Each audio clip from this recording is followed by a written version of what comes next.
Hello दोस्तों, स्वागत है आपका आपके यूट्यूब चैनल JCS अड्डा 13 to 12 में। आज हम 300 प्लस फुल फॉर्म की सीरीज़ का फिफ्थ पार्ट लाए हैं आपके सामने। तो अभी तक हमने फोर्थ पार्ट पढ़ लिए हैं, 4 पार्ट पढ़ लिए हैं, उन्हें आप रिवाइज कर लीजिएगा। और आज हमारा फिफ्थ पार्ट होने वाला है। तो आज का जो मोटिवेशन क्यूट होने वाला है, तेरे गिरने में तेरी हार नहीं, तेरे गिरने में तेरी हार नहीं, तू इंसान है अवतार नहीं। तेरे गिरने में तेरी हार नहीं, तू इंसान है अवतार नहीं।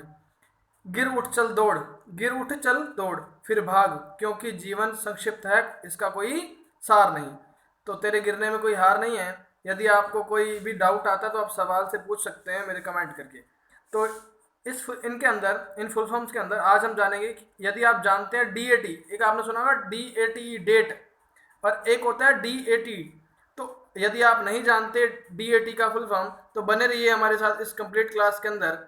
हम जानेंगे इसके अंदर अदर और भी फुल फॉर्म जिनके अंदर जो हमारे एग्जाम में इंपॉर्टेंट होने वाली हैं। तो चलिए स्टार्ट करते हैं आज की क्लास। तो सबसे जो पहला फुल फॉर्म होने वाला है वो है DHCP। क्या आने वाला बच्चा? DHCP। अब DHCP का जो फुल फॉर्म होने वाला है वो होता है बच्चा डायनामिक होस्ट कॉन्फ़िगरेशन प्रोटोकॉल। क्या होने वाला है बच्चा? Dynamic host configuration protocol. अब बच्चा डायनामिक क्या होता है? डायनामिक का मतलब होता है जो हमेशा क्या हो, बदलता रहे। क्या होता रहे बच्चा? बदलता रहे। डायनामिक होगा वो। क्या होगा बच्चा? डायनामिक, जो बदलता रहता है वो क्या है? डायनामिक है। अब होस्ट क्या होता है? होस्ट बोलते हैं बच्चा जो किसी चीज़ को क्या करता है बच्चा? चलाएगा। जैसे आपने देखा होगा कोई प्रोग्राम है, उसको चलाने वाला क्या कहलाता है? होस्ट कहलाता है ना। तो उसी तरह क्या होता है? Dynamic host configuration protocol. Configuration होता है उसको हर चीज़ प्रोवाइड करना, और वो क्या है? एक प्रोटोकॉल है। तो ध्यान रखिएगा, प्रोटोकॉल का जो संबंध होता है वो बेसिकली इंटरनेट से होता है। किससे होता है बच्चा? इंटरनेट से होता है। तो DHCP का संबंध भी किससे होगा? इंटरनेट से होगा। किससे होगा बच्चा? Related with internet. इसका संबंध किससे होगा? इंटरनेट से होगा। तो देखिएगा और क्या क्या इससे फैक्ट आपको ध्यान रखने हैं। तो DHCP का संबंध किससे होगा? इंटरनेट से। अब देखिए ये जो है आपको दिखाई दे रहा है, अभी आपको जो पिक्चर दिखाई दे रही है, ये जो है आपका DHCP सर्वर है। अब बेटा सर्वर क्या होता है? जो उस काम को करने की क्या दे, सर्विस दे, वो क्या है? सर्वर होता है। और DHCP का मतलब क्या है? Dynamic host configuration protocol. क्या है बच्चा? Dynamic host configuration protocol. अब इस सर्वर से ये 3 कंप्यूटर जुड़े हुए हैं। इस सर्वर से कितने कंप्यूटर जुड़े हुए हैं? 3 कंप्यूटर। अब सर्वर क्या देता है? इन सब कंप्यूटर को क्या देता है? सर्विस देता है। जैसे एक आपने देखा होगा, एक डिस्ट्रीब्यूटर होता है कोई सामान को बेचने वाला। तो आगे दुकानें होती हैं, वो दुकानें क्या करती हैं? उससे सामान को खरीदती हैं। तो इसी तरह इंटरनेट में भी क्या होता है? एक सर्वर होता है और उसके क्या होते हैं? क्लाइंट होते हैं। तो ये तो क्या है बच्चा? क्लाइंट है। 3 कंप्यूटर क्या है बच्चा? क्लाइंट है। क्या है? क्लाइंट है। और ये क्या है? DHCP एक सर्वर है। तो DHCP तो एक सर्वर है और बाकी उससे जुड़े 3 कंप्यूटर क्या है बच्चा? उससे क्लाइंट है। क्या है बच्चा? क्लाइंट। और क्या क्या जानना है इसके अंदर हमें फैक्ट्स? तो देखिएगा DHCP का एक सर्वर होता है जिससे जुड़े क्या होते हैं बच्चा? क्लाइंट जुड़े हुए होते हैं। अब और क्या क्या फैक्ट जानने हैं? तो DHCP क्या होता है? एक सर्वर होता है। क्या होता है बच्चा? एक सर्वर होता है जो नेटवर्क में दूसरी नेटवर्किंग डिवाइसेस जो होती हैं, जैसे आपने देख लिया ये एक कंप्यूटर जुड़ा हुआ है, या उससे कोई क्या जुड़ा हुआ है? लैपटॉप जुड़ा हुआ है, कोई स्मार्टफोन जुड़ा हुआ है। किससे जुड़ा हुआ है बच्चा? DHCP सर्वर से जुड़ा हुआ है।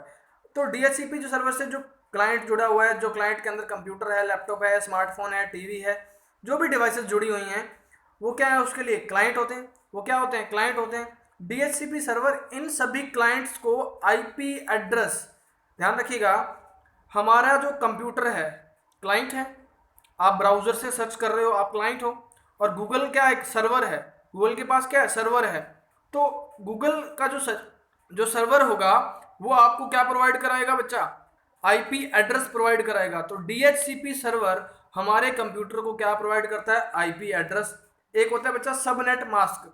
हम आगे नेटवर्किंग जब पढ़ेंगे तो वहां बात करेंगे सबनेट मास्क क्या होता है। बट अभी आपको इतना ही ध्यान रखना है कि DHCP सर्वर जो है वो हमारे क्लाइंट को IP एड्रेस प्रोवाइड करता है। आपसे पेपर में सवाल पूछेगा, कंप्यूटर को, जो क्लाइंट कंप्यूटर होता है उसे IP एड्रेस कौन प्रोवाइड करता है? तो आपको बताना है DHCP सर्वर। DHCP का फुल फॉर्म क्या होगा बच्चा?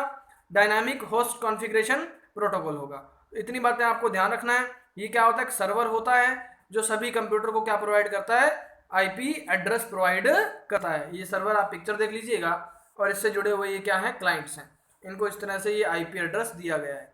अब देख पा रहे होंगे, थोड़ा सा पिक्चर को जूम कर लीजिएगा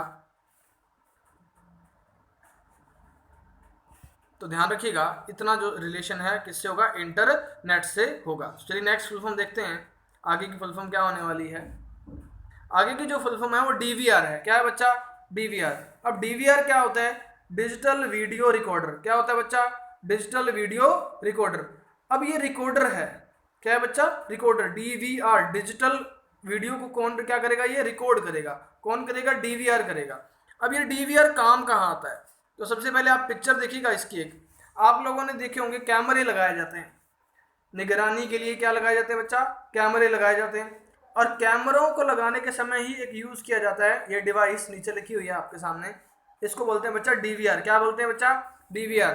फुल फॉर्म क्या है, डिजिटल वीडियो रिकॉर्डर। अब इसका काम क्या है बच्चा, काम है इसका, देखिए ये क्या करता है, एक इलेक्ट्रॉनिक डिवाइस है। क्या बच्चा, एक इलेक्ट्रॉनिक डिवाइस होती है क्या, डीवीआर, जो कैमरा से आने वाली, किससे आने वाली बच्चा, कैमरा से आने वाले एनालॉग सिग्नल्स को, कैमरा से आने वाले एनालॉग सिग्नल्स को डिजिटल सिग्नल में कन्वर्ट करता है। कौन करता है, डीवीआर। क्या करता है बच्चा, एनालॉग सिग्नल्स को डिजिटल सिग्नल में कन्वर्ट करता है, जो कहाँ से आते हैं, कैमरा से आते हैं। और मॉनिटर की सहायता से हमें लाइव सीसीटीवी फुटेज दिखाई देता है। तो हमें जो सीसीटीवी फुटेज हमारे मॉनिटर के अंदर दिखाई देता है वो किसकी मदद से दिखाई देता है बच्चा, डीवीआर की मदद से दिखाई देता है। डिजिटल वीडियो रिकॉर्डर हमारी वीडियो को क्या करता है, रिकॉर्ड करता है। और इसमें एक हार्ड डिस्क भी लगी होती है, जिसे आप बोलते हो बेसिकली एचडीडी लगी होती है। और क्या करती है, वो रिकॉर्डिंग करती है, किसके माध्यम से, डीवीआर के माध्यम से। इतनी बातें आपको ध्यान रखनी है, डीवीआर डिजिटल वीडियो रिकॉर्डर। चलिए नेक्स्ट फुल फॉर्म देखते हैं, अगली फुल फॉर्म क्या आने वाली है, डीवीडी-आर। नेक्स्ट फुल फॉर्म क्या है बच्चा, डीवीडी-आर। अब डीवीडी-आर को जानने से पहले मैंने आपको एक फुल फॉर्म कराई थी सीडी, और सीडी में कराई थी सीडीआर। सीडीआर का जो फुल फॉर्म होता है वो कंपैक्ट डिस्क रिकॉर्डेबल होता है। क्या होता है बच्चा, कंपैक्ट डिस्क रिकॉर्डेबल। मैं आपको प्रीवियस क्लासेस के अंदर पढ़ा चुका हूँ सीडी का फुल फॉर्म और सीडीआर का फुल फॉर्म। यदि आपने प्रीवियस क्लासेस नहीं देखी हैं तो आप उन्हें अवश्य देख लें। तो डीवीडी का जो फुल फॉर्म होता है डिजिटल वीडियो या डिजिटल वर्सेटाइल डिस्क। क्या होता है बच्चा, डिजिटल वीडियो डिस्क या डिजिटल वर्सेटाइल डिस्क, ये तो डीवीडी का फुल फॉर्म है। यदि आपसे पूछ ले डीवीडी-आर तो ध्यान रखना है उसमें क्या लग रहा है, रिकॉर्डेबल। राइटेबल नहीं लगेगा, कुछ स्टूडेंट्स कर देते हैं क्या, राइटेबल। राइटेबल नहीं करना, आपको क्या करना है बच्चा, रिकॉर्डेबल करना है। क्या करना है बच्चा, रिकॉर्डेबल। ध्यान रखना यहाँ आपको कंफ्यूजन हो सकता है। तो डीवीडी-आर का क्या होगा, डिजिटल वीडियो या वर्सेटाइल डिस्क रिकॉर्डेबल होगा। तो देखिएगा आपको मैंने करवा चुका हूँ पहले, इसकी जो स्टोरेज क्षमता होती है वो होती है 4.7 GB से 17.08 GB तक। 4.7 GB से 17.08 GB तक इसकी क्या होती है, स्टोरेज क्षमता होती है। इतने आपको ध्यान रखनी है बातें। तो चलिए नेक्स्ट देखते हैं अगली फुल फॉर्म, EBCDIC कोड। अब देखिएगा ये क्या होते हैं, कोड होते हैं। क्या होते हैं बच्चा, कोड होते हैं। मैंने आपको पहले भी कराए थे, एक कोड कराए थे ASCII, ये कोड कराए थे मैंने आपको पहले। आप कमेंट करिएगा ये कितने बिट के होते हैं, कमेंट बॉक्स में कमेंट करिएगा।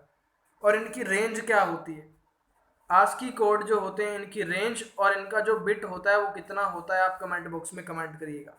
अब नेक्स्ट जो हमारे कोड है वो क्या है, EBCDIC कोड। अभी EBCDIC कोड का फुल फॉर्म क्या होता है, extended binary code decimal interchange code. क्या होता है बच्चा, extended binary code decimal interchange code.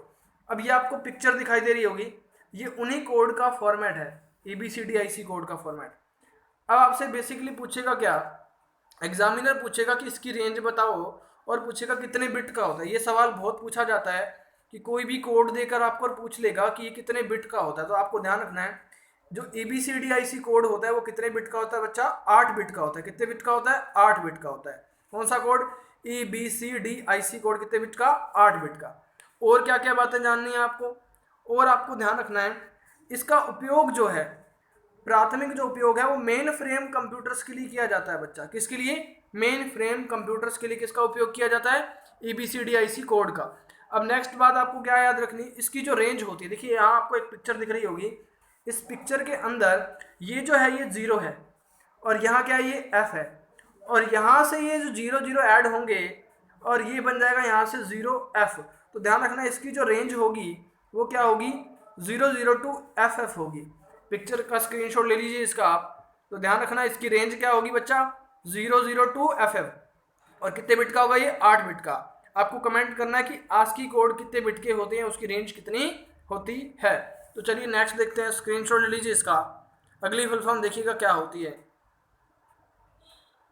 मैं आशा करता हूँ आपको समझ आ रही होगी, और यदि आपको कोई डाउट हो तो कमेंट बॉक्स में अवश्य कमेंट करें, हम आपकी डाउट का अवश्य समाधान करेंगे। तो चलिए आगे देखते हैं, ई कॉमर्स। अब ई कॉमर्स का जो फुल फॉर्म है वो है इलेक्ट्रॉनिक कॉमर्स। क्या है बच्चा? Electronic commerce. ई कॉमर्स का फुल फॉर्म क्या है? Electronic commerce. अब इसका रिलेशन किससे होने वाला है? मैंने आपको पहले बताया था पिछले क्लासेस के अंदर, हमने एक फुल फॉर्म पढ़ी थी B2C, बिजनेस टू कस्टमर। पिछली क्लासेस के अंदर हमने पढ़ा था बिजनेस टू कस्टमर। तो उसी तरह आजकल हम लोग ऑनलाइन परचेजिंग करते हैं, वो सामान खरीदते हैं। जैसे आजकल कोरोना वायरस के कारण एक सिस्टम चला हुआ है कि आज ऑनलाइन आप ऑर्डर करेंगे तो आपके घर पे सामान आ जाएगा, और कुछ सर्विसेज गवर्नमेंट ने भी चला रखी हैं। तो वो क्या है? ई कॉमर्स से संबंधित है बच्चा। किससे संबंधित है? ई कॉमर्स से संबंधित है। अब ये तो थी आपकी पिक्चर, अब इससे संबंधित जानना क्या है आपको? ई कॉमर्स एक इलेक्ट्रॉनिक कॉमर्स भी है, जिसके द्वारा हम क्या कर सकते हैं? उत्पाद खरीद सकते हैं और मनी ट्रांसफर डेटा को शेयर कर सकते हैं। यदि मैं आसान शब्दों में कहूँ, ऑनलाइन क्या करना, शॉपिंग करना ही क्या कहलाता है? ई कॉमर्स कहलाता है। ऑनलाइन शॉपिंग क्या कहलाती है बच्चा? ई कॉमर्स कहलाती है। जैसे आपने ऑनलाइन पैसा ट्रांसफर कर दिया और आपके घर पे कोई प्रोडक्ट आ गया, वो क्या है? ई कॉमर्स है। फुल फॉर्म पूछ ले तो इलेक्ट्रॉनिक कॉमर्स होगा। कई बार ऑप्शन में होगा इलेक्ट्रिकली कॉमर्स। क्या होगा बच्चा? इलेक्ट्रिकली, लेकिन वो गलत हो जाएगा। क्या करना है? इलेक्ट्रॉनिक कॉमर्स करना है। क्या करना है? Electronic commerce. तो इतनी बातें आपको ध्यान रखनी है। ई कॉमर्स का फुल फॉर्म क्या होगा? Electronic commerce. किस काम आता है? ऑनलाइन शॉपिंग करने के लिए। तो स्क्रीनशॉट ले लीजिए इसका, ध्यान रखिएगा। कोई भी डाउट आए तो आप कमेंट अवश्य करिएगा। तो चलिए आगे देखते हैं अगली फुल फॉर्म, ईपी रोम। अब ईपी रोम का फुल फॉर्म होगा इरेजेबल प्रोग्रामेबल रोम। अब देखिए रोम की बात आती है, सबसे पहले हम जानेंगे रोम क्या होता है। क्या होता है बच्चा? रोम क्या होता है? रोम का जो फुल फॉर्म होता है वो होता है रीड ओनली मेमोरी। क्या होता है बच्चा? Read only memory. अब सबसे पहले रीड ओनली का मतलब क्या है? सिर्फ पढ़ सकती है, लेकिन उसमें कोई बदलाव बाद में नहीं हो सकते। अब ध्यान रखना, ये ऐसी मेमोरी होती है, इसे बोलते हैं नॉन वोलेटाइल। क्या बोलते हैं बच्चा? नॉन वोलेटाइल मेमोरी बोलते हैं। किसको बोलते हैं बच्चा? अब रोम का फुल फॉर्म क्या होता है? रीड ओनली मेमोरी होता है। अब नॉन वोलेटाइल मेमोरी होती है, कौन सी मेमोरी होती है? Non volatile. अब बच्चा नॉन वोलेटाइल का जो मतलब होता है वो होता है कि यदि क्या चली जाए बच्चा? लाइट चली जाए। क्या चली जाए? लाइट चली जाए, और डेटा का क्या हो ना हो? लॉस ना हो। डेटा का लॉस ना हो, डेटा कहीं जाए नहीं। जैसे आपने देखा होगा लाइट चली जाती है और कंप्यूटर में जो काम चल रहा होता है वो सारा का सारा खत्म हो जाता है। तो वो कौन सी मेमोरी होती है? वो तो होती है वोलेटाइल। अरे बच्चा वो कौन सी होती है? वोलेटाइल। जिसमें डेटा क्या हो जाता है? लॉस हो जाता है। वो तो होती है क्या? Volatile memory. कौन सी होती है? वोलेटाइल। और जिसमें डेटा लॉस नहीं होता वो होती है नॉन वोलेटाइल। वो कौन सी होती है? Non volatile.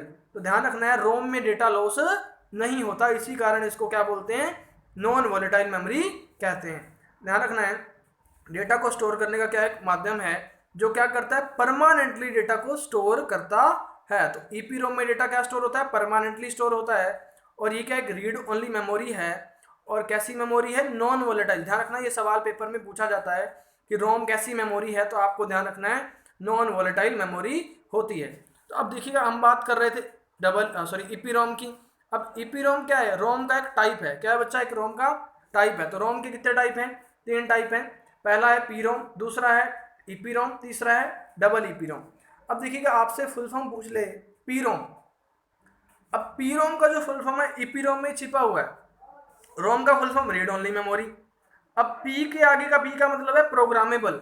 पी का मतलब क्या बच्चा? प्रोग्रामेबल। तो programmable read only memory full form हो जाएगा किसका? पी रोम का। ईपी रोम का क्या है?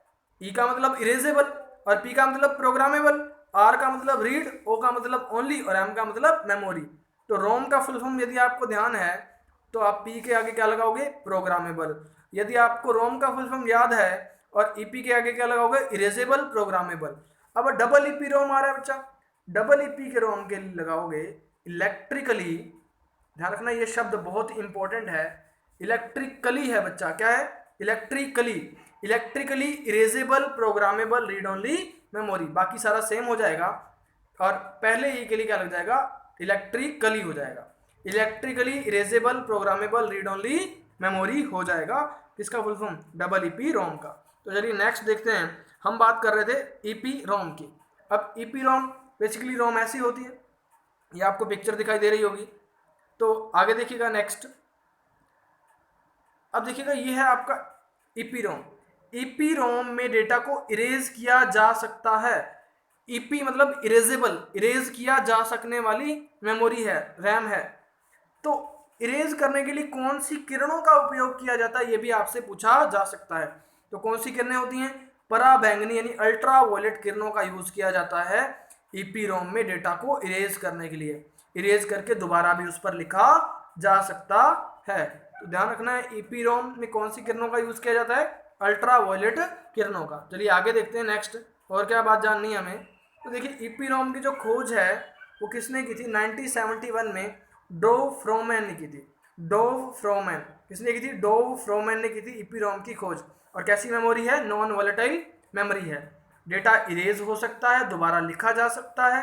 कौन सी किरणों के द्वारा? पराबैंगनी किरणों के द्वारा। तो स्क्रीनशॉट ले लीजिए इसका कि ईपी रोम क्या है? इरेजेबल मेमोरी है जिसको अल्ट्रावायलेट किरणों के द्वारा इरेज किया जा सकता है, जिसकी खोज डोव फ्रोमैन ने की थी। कब की थी बच्चा? 1971 में की थी। तो चलिए नेक्स्ट देखते हैं अगली full form.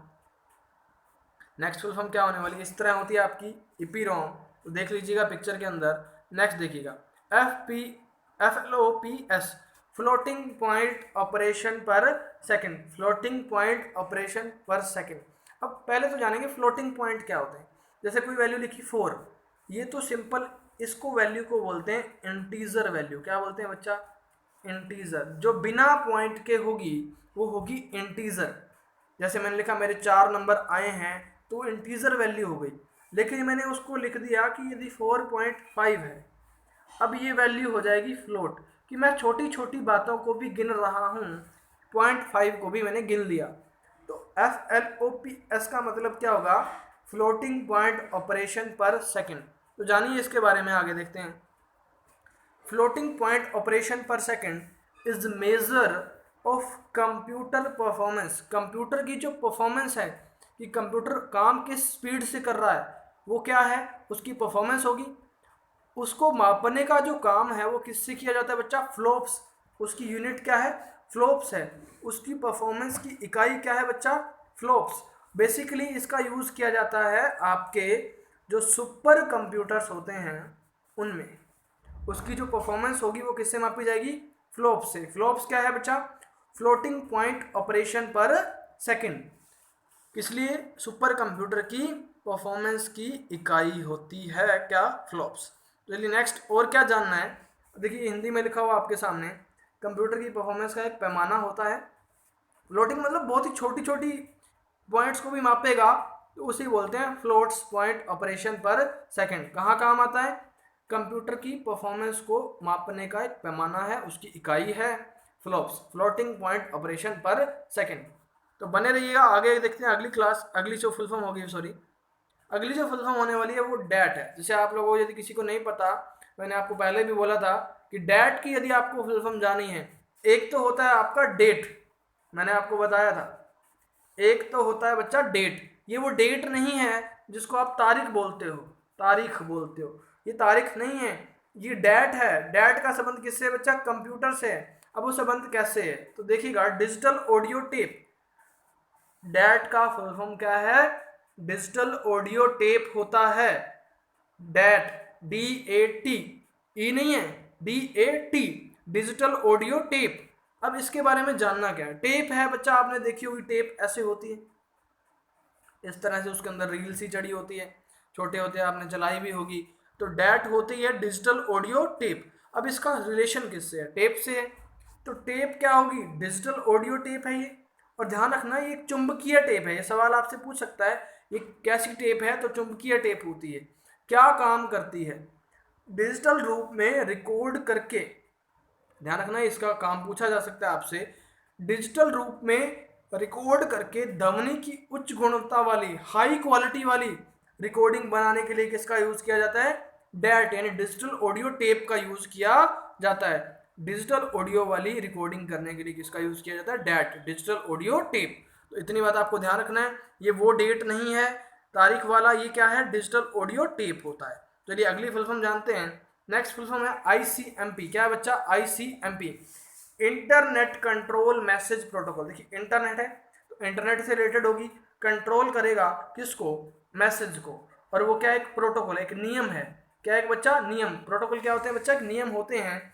ICMP, internet control message protocol. अब इसका काम क्या है, ध्यान रखिएगा, इसके नाम में इसका काम छिपा हुआ है। देखिएगा एक प्रोटोकॉल है, बता चुका हूं मैं आपको। पी का मतलब प्रोटोकॉल होता है इंटरनेट में लगभग लगभग, और इंटरनेट प्रोटोकॉल एक सूट होता है। जैसे आपने देखा होगा आजकल ऑनलाइन ट्रांजेक्शन्स होती हैं, तो आपके पास ऑनलाइन ट्रांजेक्शन करते समय एरर आ जाती है, या कोई भी काम करते हैं तो क्या आ जाती है? एरर आ जाती है। तो एरर का जो मैसेज हमें शो होता है, वो मैसेज ICMP के द्वारा आता है।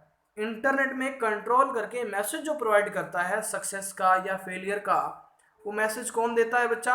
वो मैसेज देता है ICMP। तो देख लीजिएगा, नेटवर्क डिवाइस के द्वारा, राउटर हो गया, इनके द्वारा जो एरर मैसेज आती है उसको भेजने के लिए जो इंडिकेट करता है कि सक्सेस हुआ या फेलियर हुआ, जब कम्युनिकेशन होता है जब IP एड्रेस के साथ, तो वो क्या करेगा? आपको देगा इन्फॉर्मेशन कि वो सक्सेस हुआ या फेलियर हुआ। तो वो जो मैसेज देगा, वो मैसेज किसके द्वारा आएगा बच्चा? ICMP के द्वारा आएगा। वो स्टेटस देगा कि जो काम हुआ है वो सक्सेस हुआ या फेलियर हुआ। तो वो काम कौन देगा? ICMP, internet control message protocol. Message को कंट्रोल करने वाला प्रोटोकॉल कौन है? ICMP है। जैसे आपने देखा होगा कोई भी इंटरनेट में ट्रांजैक्शन होती है, ट्रांजैक्शन फेल हो जाती है, उसका भी मैसेज आता है। जो ट्रांजैक्शन सक्सेस हो जाती है उसका भी मैसेज आता है। वो मैसेज को कंट्रोल कौन कर रहा है? ICMP करता है। इतनी बात आपको ध्यान रखनी है, ICMP का फुल फॉर्म। यदि अगली फुल फॉर्म देखते हैं, ये थी हमारी आज की फुल फॉर्म। यदि आपको हमारी क्लास अच्छी लगी हो तो कमेंट अवश्य करें, लाइक अवश्य करें।